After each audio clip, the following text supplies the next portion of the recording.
Right. So when we think about, I mean, Newsfeed is this evolving thing, and and the graph, the network is an evolving thing, and so, like, do you have thoughts on, like, as you look 2 or 3 years out, what this is heading toward? Or yeah, I mean, I think we very much sort of aspire to make your sort of personal newspaper as good as possible, right? So we really want to find whatever it is that you're interested in and make sure that you see that. And up to this point, it's mostly been the things that you're directly connected to, the people and the pages and the celebrities and whatnot that you're explicitly following. And I think our hope is that we can use the graph structure, use the various information that users provide to us to go a little bit further afield and say, here's this link from some website, which you might not have explicitly told us that you want to see things from that website, but based on the other things that you're connected to, based on what your friends have liked, et cetera, we're able to sort of deduce that this is probably a good piece of content for you, even though you haven't told us you want to see everything from that site. Right. And eventually, I think we hope that we can pull those things in and put them in front of you when it's relevant. And this really kind of makes the problem that much harder. If you think about, like, imagine that we were to limit ourselves just to content that was, from pages that your friends had fanned.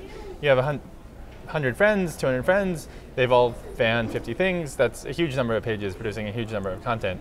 And so it's really making the sort of filtering and ranking problem an order of magnitude harder. Right. And also, the systems problem to a certain extent, that you have to go through and actually rank all those things is not cheap.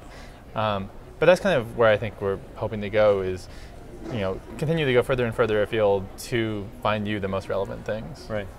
I mean, I often find it useful when I think about sort of thought experiments with big graphs. So there's like the global friendship network is one to always come back to and think about what does that look like, and Facebook sort of almost lets us kind of visualize what that really looks like.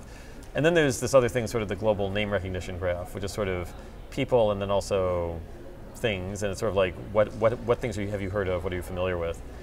And I guess can I sort of think of this as, and those two graphs are very different, right? Because the global friendship network, everyone has some limited capacity to maintain friendships, and even with weak ties. Whereas like the global name recognition graph, you could have things that have just huge numbers of links coming in because many people have heard of the President of the United States, many people have heard of a big company, Sure. So I mean, can I think of this as like, so Facebook's been working on the global friendship network, and you've been getting stuff through that. Now there's this sort of global name recognition network, and now it's trying to sort of combine. Like, I have a friend who knows about something, and now like with 2 steps, I've traveled 1 step through friendship and 1 step through they know about this thing, and now it's getting back to me. Is it like I'm sort of putting those two together? Is that sort of? It's sort of, although I think I would argue that it's a little bit more complex than that, in that it's not just that there's these 2 graphs. There's actually sort of many graphs to a certain extent, and there's many different signals, and we're trying to use information, yes, from like the person graph and from the person to sort of topic or interest graph, and then also from the interest to interest graph, and whatever the sort of connections hold, like mine that as much as possible. And I mean, I think like that's a good way to sort of think about it, but then it's actually eventually we'd like to go even much further and look at all of the different kind of graphs that you could imagine that are overlaid between people and topics and topics and topics and people and all these different things. Right. So it's sort of like I'm walking on sort of all these different networks and seeing where I end up, seeing where the links point. Yeah. Right. That's interesting. There's also the question that like once I start combining these things, I mean there's this funny thing where, so people are concerned about, say, polarization and how you get sort of everyone converges on one opinion and they all talk to each other and that reinforces that opinion. But then there's this funny thing we were talking about where you have different kinds of links, right? So you have someone you grew up with, and now as adults, never in a million years would you have necessarily agreed with them on stuff, but they're your friend from childhood, so you have this sort of predisposition to listen to them every now and then, right? And so I mean, so we're talking about these multiple networks. So I mean, do you think certain networks can sort of, because they're cross-cutting, can they sort of like, we have one network based on sort of opinion and all those edges all represent agreement. Right. But then we have another one that cuts across based on sort of who you grew up with, and is there a chance that kind of breaks down some of these so pockets this is of thing that break out? It's sort of an interesting area because there's always been this concern, especially as all these recommendation systems get better and better, that mostly what they do is they suggest things that are similar to things that you have already seen or heard or watched. And Yeah, I think the traditional recommendation is based on your interests, or Netflix or Amazon, what you've bought or what you've watched, and we actually went sort of looking to see, is Facebook this sort of echo chamber? I think is the phrase that people use. Is it that you only ever hear now from the friends that you agree with, because feed ranking, for instance, only shows you the things that you click like on, and you don't like the opposing view.